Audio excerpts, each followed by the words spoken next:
Howdy, I'm Grey Pilgrim. Who the heck am I?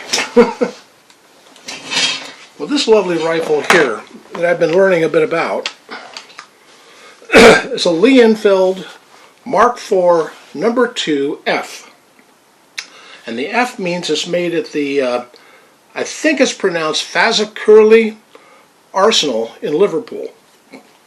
And by the markings, it's marked 1154, then the serial number, and it doesn't have any other markings on it.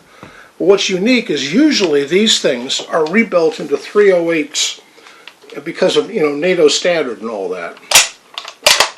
But this one, I think, is an original 303.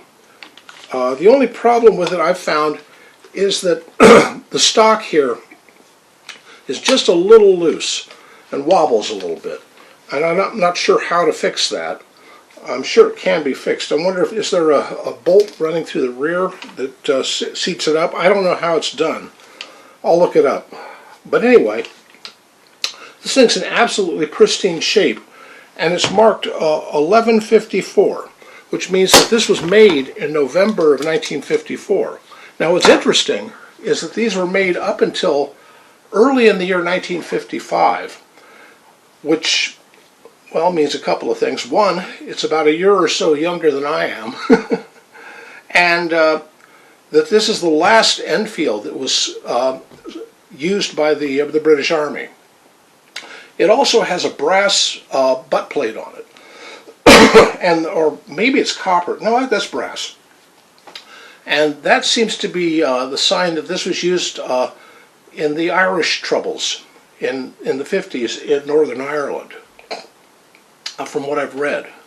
But also, this is interesting in that usually these are rechambered in 308, and this one is in the original 303, which I find kind of cool. And it's an interesting example of type. I only have this one Lee Enfield. I wish I had the whole series, but no, I already have Swedes and Swiss, Japanese, French. I don't need to collect another one. I got one. One's enough. And it's in 303, which is good. And it has the, I think this is a peep sight on a really interesting little sight computer on it. I mean, it's like as complicated as all get out. And I like it. I think it's just really cool, because you can really dial in on that thing. Also, it has the traditional spiked bayonet on it. For years, you go into a hardware store, and those spiked bayonets would be in a barrel or a bucket up front, and they usually charge like $1 a piece for them.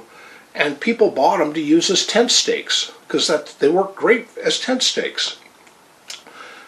Well, I have a couple of them around here. 1, 2, 3. Yeah, I have 3 of them around here. It's just a fun thing to have.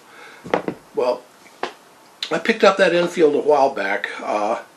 It's kind of a unique version of what it is.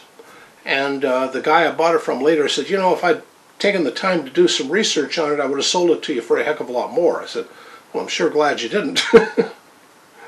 Anyway, nothing much fancy today. Just me talking about what would that be, about a 70-year-old rifle? Yeah, 70-some-odd-year-old rifle.